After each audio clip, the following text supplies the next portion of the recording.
На какво се дължи това, че главата ти е пълна каша? Ако имаш нужда от помощ, съм на среща.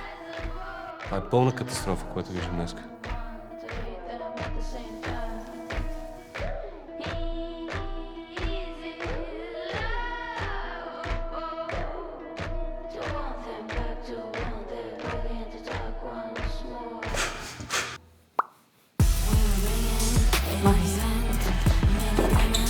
Хората, с които се срещам, са малко странни, всъщност даже много.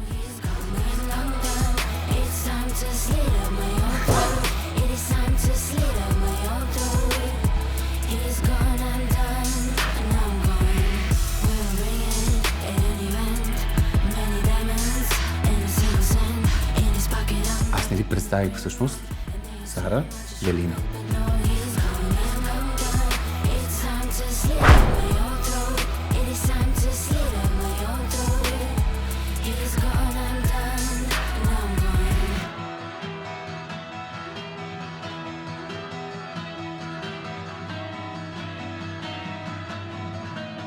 Може би нямам нужда от помощ.